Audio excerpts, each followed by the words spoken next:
आपने किया पंजाबी सिखों का अपमान। आप नेता ऋतुराज ने हरदीप पुरी के रिश्तेदारों को कहा रोहिंग्या और बांग्लादेशी। वो कह रहे हैं मेरी रिश्तेदारी उनके साथ मेरी बात से आ रही है भाई, मेरी जिनके साथ रिश्तेदारी हो तो 3 जनरेशन से है। मैं वही हूँ जो जब अफगानिस्तान से वो गुरुद्वारों पे हमला हुआ, मैं गुरु ग्रंथ साहिब सरोपा मैं लेके बहुत छोड़ा इनको, मैं इन चीजों में रिएक्ट नहीं करता हूँ। बीजेपी ने केजरीवाल पर जमकर साधा निशाना।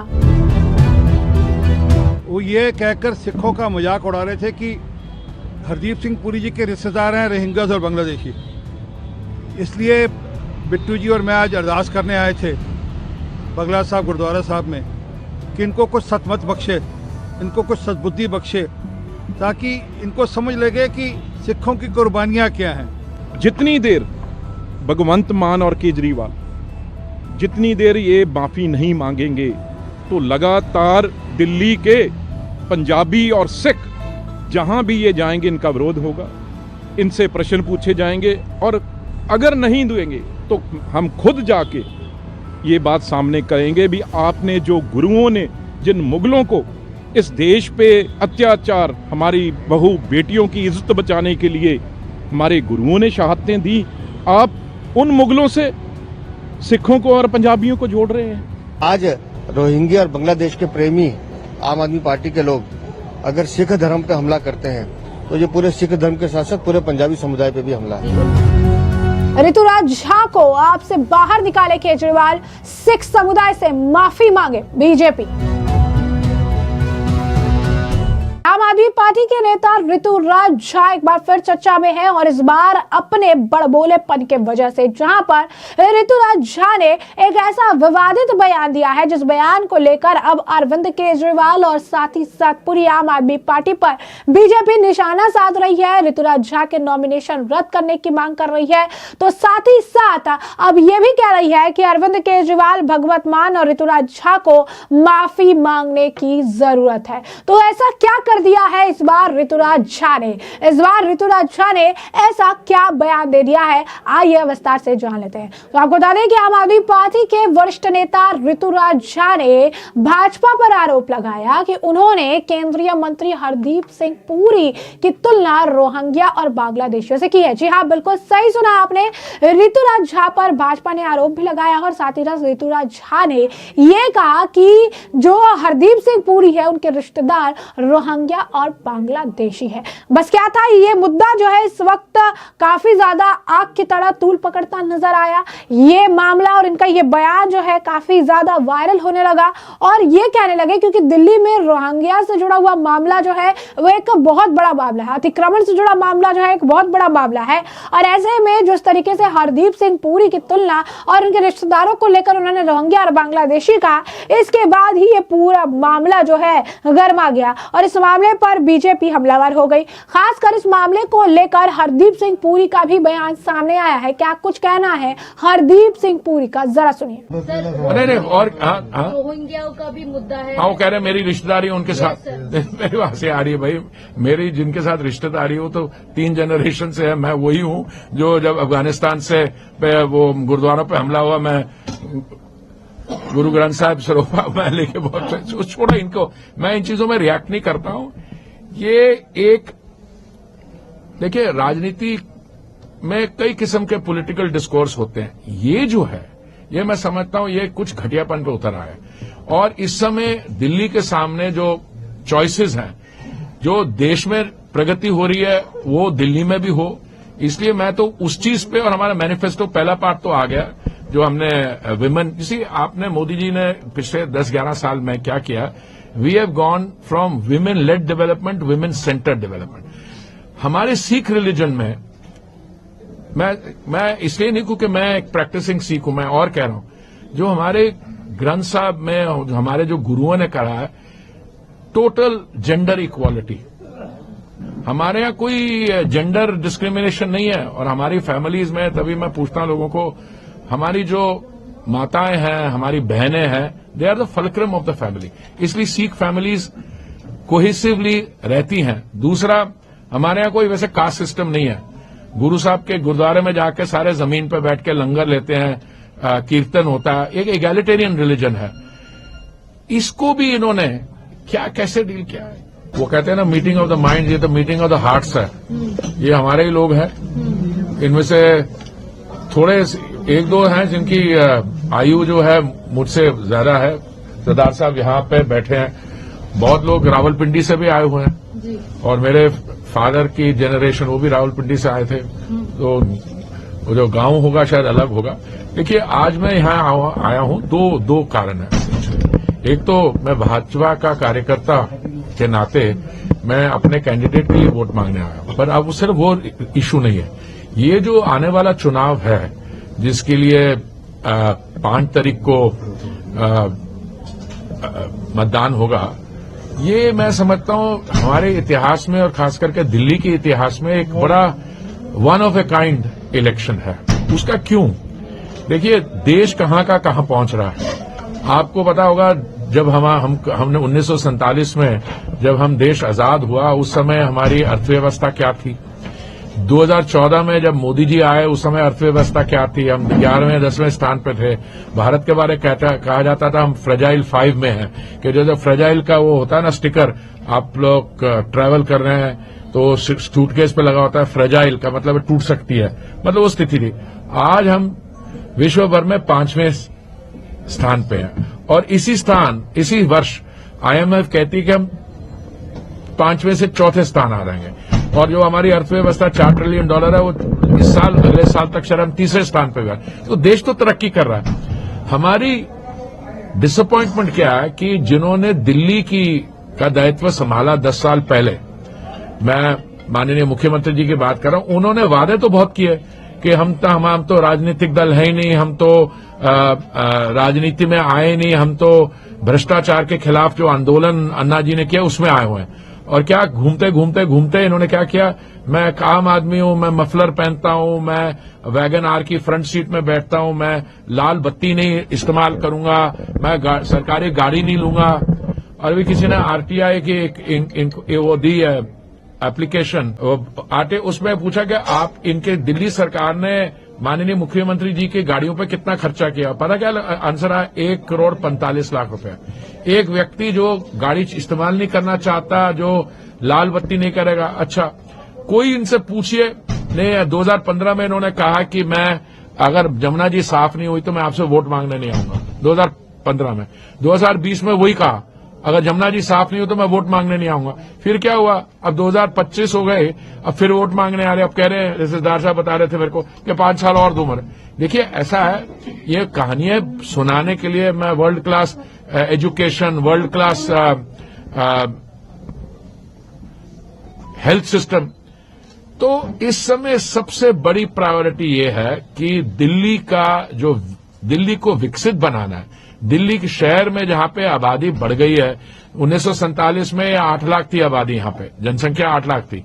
वो रेफ्यूजी आए, हमारे जैसे लोग, हमारी प्रीवियस जनरेशन, तो 8 लाख से बच के 22 लाख चली गई है। अभी दिल्ली की जनसंख्या कोई 2 करोड़ 2.5 करोड़ के आसपास होगी। अभी जब सेंसस होगा पता लगेगा। तो अभी यहाँ पे डेवलपमेंट, सड़कों का, पोल्यूशन का, जमुना जी की जो ये कहता है अगर मैं साफ नहीं कर पाऊं तो आपसे वोट मांगने नहीं आऊंगा। क्या किया इन्होंने? अभी जो पोल्यूशन लेवल है वो 500 गुना ज्यादा है प्रिस्क्राइब लेवल से। 500 गुना से कुछ लोग कहते हैं तो 2000 गुना ज्यादा है। तो ऐसी चीज जो है यहाँ पे गिनती बंद हो जाती है। उसके बाद गिनती, जब एयर क्वालिटी इंडेक्स हम मेजर कर रहे थे, किसी ने कहा कि 500 पे गया, और हमारे यहाँ इंजीनियर्स के हमारी कंपनी है, उन्होंने बोला सर इस पे मत जाइए, इनके जो मेजरिंग इंस्ट्रूमेंट है उनके मेजरमेंट ही 500 तक का है। अगर वाकई इनका सीधा दूसरा इंस्ट्रूमेंट यूज करे तो 1980 तक चला गया। तो ये झूठ बोलते हैं। तो मुझे लग रहा है इस बार जो दिल्ली में लोगों में गुस्सा है, मैं आपके सामने, मैं तो यहां से जितेंद्र महाजन जी के लिए वोट मांगने आया अपने भाइयों के बीच में। अब वो एक सीट का नहीं है, ये पूरा इनका उखाड़ा करना पड़ेगा। क्यों? मैं बताता हूं। एक तो एंटी इनकम्बेंसी बहुत है इनके खिलाफ, लोगों में गुस्सा है। वो भी लोग जिनको मैं जानता हूं, जिन्होंने पिछली बारी वोट दी, अरे यार पिछली बार इसलिए दिए को एक मौका और देना। 2015 में पहले तो दी थी क्योंकि नहीं मैं भ्रष्टाचार के खिलाफ हूं, मैं ये कर दूंगा। अब वो लोग भी दुखी हो गए। दूसरा, क्योंकि इन्होंने वादे पूरे नहीं किए और कहा कुछ और किया कुछ और है। मैं कॉमन आदमी हूं, 1,45,00,000 तो इसकी गाड़ियों में खर्च हो गया। दूसरा वो कह गए कि मैं तो मेरे कुछ काम नहीं करने देते, कभी कह देते गृह मंत्री जी नहीं करने देते क्योंकि लॉ एंड ऑर्डर वहां, कभी एलजी नहीं करने देते। अरे भाई, जब कोविड का सामना कर रहे थे तो इसने अपना महल बना लिया, उसको तो एलजी रोक नहीं पाया। सर, पंजाब की मैं उसी में आ रहा हूं, मैं कंप्लीट कर लूं। जो वादे किए थे कि मैं हर एक बहन को 1,000 रुपया दूंगा पंजाब में, आपको पता नहीं याद है कि नहीं, 36 महीने हो गया उस वादा किए 36 महीने में एक पैसा नहीं गया। तभी जब उन्होंने कहा कि मैं दिल्ली में भी दूंगा, हमारी बहनें वहां से आके यहां पे प्रोटेस्ट कर रही हैं। दूसरा, इनका झूठ बोलने का स्टाइल भी बड़ा विशेष है। 2012 में 17 नवंबर की डेट है, मुझे याद है क्योंकि मेरी मदर का बर्थडे था 17 नवंबर। इन्होंने एक बयान क्या दिया कि अगर सीएजी नहीं होता, कंट्रोलर और ऑडिटर जनरल, तो ये कांग्रेस देश को बेच चुकी होती। आप उनसे पूछिए कि 14 आपके बारे सीएजी रिपोर्ट्स हैं 2021 से लेके 20-21 से लेके, एक भी रिपोर्ट आपने असेंबली के स्पीकर को नहीं दी, ना आपने रिपोर्ट उसको दी है, एलजी को भेजी है। तो ये इनका स्टाइल बन गया। पर इस बार मुझे जो लग रहा है, इस बार ये झूठ बोल के उसमें से निकल नहीं सकते, क्योंकि ये सोशल मीडिया और आपको जो बयान दिया होगा 2015 में, आपके रिकॉर्ड में भी है। पंजाब के मुख्यमंत्री दिल्ली में प्रचार कर रहे हैं, कह रहे हैं लोगों का, हाँ, मेरी बात हुई उनसे। हाँ, क्या कह रहे हैं? समर्थन मिल रहा है लोगों का, उसे पैसे से नहीं आका जाता। नहीं, पैसे से नहीं आका जाता। उन्होंने कहा था पंजाब को ये 2 वादे जो मेरे को याद है, पंजाब को नशा मुक्त कर देंगे। वहां पे जो ड्रग माफिया है उसकी क्या हालत है आज? इतनी छूट ड्रग माफिया को पंजाब में आज तक नहीं मिली। फिर उन्होंने कहा रोज अभी टेलीविजन ऑन करो, आपको एक नशा मुक्त चेहरा नजर आता, मान साहब, सुबह से लेकर रात तक। ये आता वो तो कह रहा है। और लगता है ऐसे कि जो इलेक्शन है वो पंजाब में हो रही है। मजाक बनाया हुआ है यार। हाँ, बिल्कुल। तो जैसा कि आपने हरदीप सिंह पुरी का बयान सुना, उन्होंने कहा कि ऐसे बयानों पर मैं ध्यान भी नहीं देता हूं, ये कुछ भी बोलते हैं, मैं ऐसी चीजों पर रिएक्ट ही नहीं करता हूं। राजनीति में जाने का, नीचे गिरने का भी एक स्तर होता है, लेकिन मुझे लगता है कि ये बहुत ही ज्यादा निचले स्तर पर अब गिर चुके हैं। यानी हरदीप सिंह पुरी का ये कहना है कि वो ऐसे बयान पर ध्यान भी नहीं देते हैं, और जिस तरीके की ओछे बयान दिए जा रहे हैं, ओछी हरकत की जा रही इस तरीके के बयान देके, तो ऐसे में राजनीतिक स्तर जो है आम आदमी पार्टी और उनके नेताओं का काफी ज्यादा गिर चुका है। वह इस मामले को लेकर बीजेपी प्रवक्ता आरपी सिंह ने भी बयान दिया, और उन्होंने भी कहा कि आम आदमी पार्टी के प्रवक्ता ऋतुराज झा ने हरदीप सिंह पुरी पर जो टिप्पणी की है वो सिर्फ ना उन तक सीमित नहीं है, उन्होंने पूरे सिख समाज पर टिप्पणी की है कि रोहिंग्या और बांग्लादेशी हरदीप सिंह पुरी के रिश्तेदार हैं। रोहिंग्या और बांग्लादेशी हरदीप सिंह पुरी के रिश्तेदार कैसे हो सकते हैं? ऋतुराज झा को माफी मांगनी चाहिए, और क्या कुछ कहना है उनका, जरा सुनिए। सरदार हरदीप सिंह जी पुरी जो केंद्रीय मंत्री ने रोहिंग्याज और बांग्लादेशियों ने रिश्तेदार ने वो ये कह के सिखा का मजाक उड़ा रहे थे। वो ये कहकर सिखों का मजाक उड़ा रहे थे कि हरदीप सिंह पुरी जी के रिश्तेदार हैं रोहिंग्याज और बांग्लादेशी। इसलिए बिट्टू जी और मैं आज अरदास करने आए थे बगला साहब गुरुद्वारा साहब में कि इनको कुछ सतमत बख्शे, इनको कुछ सद्बुद्धि बख्शे, ताकि इनको समझ लगे कि सिखों की कुर्बानियाँ क्या हैं, सिखों ने कितनी शहादतें दी। अभी 3 दिन पहले 17 जनवरी गया, 17 जनवरी वाले दिन 49 सिखों को तोप के गोले से उड़ाया गया था कांग्रेस के बनने से 14 साल पहले। ये सिखों की शहादतें और कुर्बानियाँ इस देश के लिए। और आप कह रहे हो कि एक देश सिखों का बड़ा नेता हमारे सेंट्रल मंत्री, जिनका एक बेदाग करियर है और पूरे जीवन उन्होंने देश की सेवा में लगाई, उनके बारे में कह रहे हो कि बांग्लादेशी और रोहिंग्या उनके मंत्री होंगे। तो आप सिखों का उपहास उड़ा रहे हैं और आप मंत्री जी का भी उपहास उड़ा रहे हैं। परंतु मूलतः हमारी पीड़ा इस बात पे है कि आप सिखों का ये कहकर उपहास मजाक उड़ा रहे हैं। तो जैसा कि आपने सुना, उन्होंने कहा कि ऋतुराज झा को माफी मांगनी चाहिए, आम आदमी पार्टी के प्रवक्ता को पूरे सिख कौम से माफी मांगनी चाहिए, अरविंद केजरीवाल को सिख कौम से माफी मांगनी चाहिए, क्योंकि उनकी पार्टी के प्रवक्ता रोहिंग्या और बांग्लादेशी को हमारे रिश्तेदार बता रहे हैं। यह सिख कौम का उपहास है। केजरीवाल और उनके प्रवक्ता पूरे सिख कौम से माफी मांगे। वह इस मामले को लेकर रवनीत सिंह बिट्टू का भी बयान है। क्या कुछ कहना है रवनीत सिंह बिट्टू का, जरा सुनिए। आज मैं और मेरे सीनियर लीडर सरदार आरपी सिंह और हमारे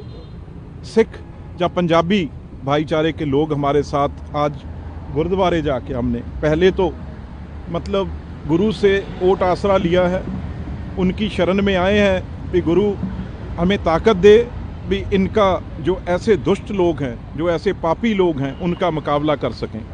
और दूसरी बात, ये दिल्ली जहाँ खड़े हैं हमारे गुरु इस दीन दुनिया के लिए मुगलों से लड़ते रहे हैं, मुगलों से लड़ते रहे हैं हमारे गुरुओं के परिवार शहीद हुए, कुर्बानियाँ हुई।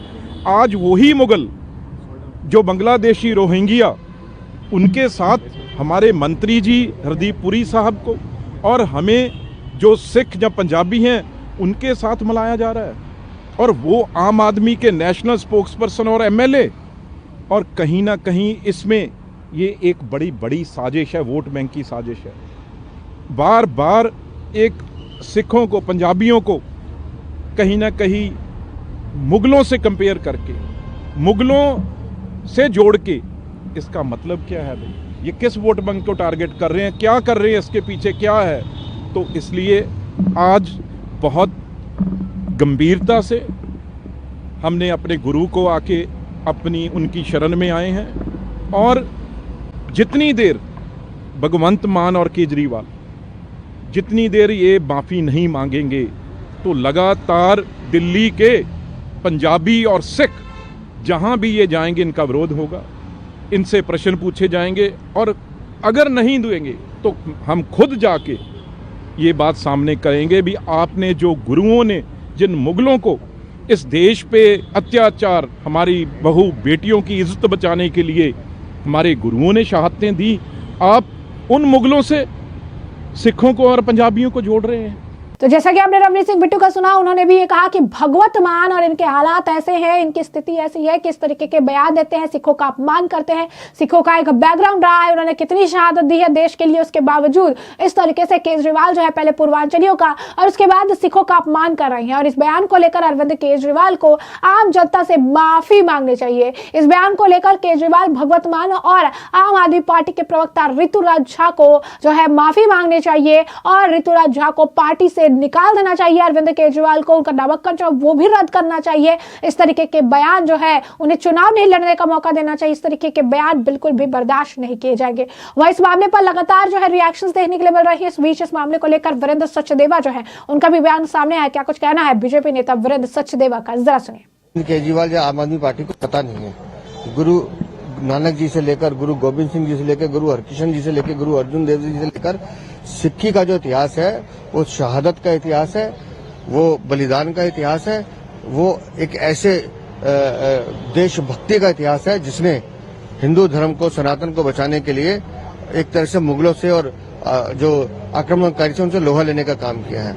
और आज रोहिंग्या और बांग्लादेश के प्रेमी आम आदमी पार्टी के लोग अगर सिख धर्म पे हमला करते हैं तो ये पूरे सिख धर्म के साथ साथ पूरे पंजाबी समुदाय पे भी हमला है। तो जैसा कि आपने वीरेंद्र सचदेवा को भी सुना, उन्होंने भी कहा कि अरविंद केजरीवाल का अब जो है राजनीतिक दिवालियापन देखने के लिए मिल रहा है। अब अरविंद केजरीवाल और उनकी पार्टी के नेता इस तरीके के बयान दे रही हैं जो कि सरासर गलत है। इस तरीके के बयान नहीं देना चाहिए। सिख कौम का जो है अपमान कर रही है, उन्हें सरेआम जो है इसे लेकर माफी मांगनी चाहिए। अब बात कर ले अगर हम ऋतुराज झा की, तो ऋतुराज झा की अगर बैकग्राउंड की बात करें तो इस तरीके के बयान वो देते रहते हैं। कभी हरदीप सिंह पुरी के रिश्तेदारों को रोहिंग्या और बांग्लादेशी बताते हैं। इससे पहले उन्होंने पूनावाला को यानी शहजाद पूनावाला को चूनावाला कहा था और इस तरीके से तमाम जो है बयान उनके द्वारा दिए जाते हैं। यही नहीं, आपको बता दें कि प्रियंका कक्कड़ ने भी भाटिया को घटिया कहा था और पंजाबी की जो है इंसल्ट की थी। तो यह आम आदमी पार्टी का चल चरित्र है, जहां पर अरविंद केजरीवाल और जो उनके पार्टी के नेता आए दिन पंजाबी सिख का जो है अपमान करते हैं, उनके लिए गलत शब्दों का इस्तेमाल करते हैं। कभी जो है भाटिया को घटिया बताते हैं, कभी पूनावाला को चूनावाला बताते हैं और अब तो उन्होंने हरदीप सिंह पुरी के रिश्तेदारों को हरदीप पुरी के जो है रिश्तेदारों को रोहिंग्या और बांग्लादेशी भी बता दिया है। तो ऐसे में हमने आपको जो पूरा मामला है विस्तार से बताया और आपने बयान भी सुने हैं। तो ऐसे में इस पूरे मामले पर अब आपकी भी जो राय हो हमें कमेंट सेक्शन में कमेंट करके जरूर से जरूर साझा करिएगा। धन्यवाद।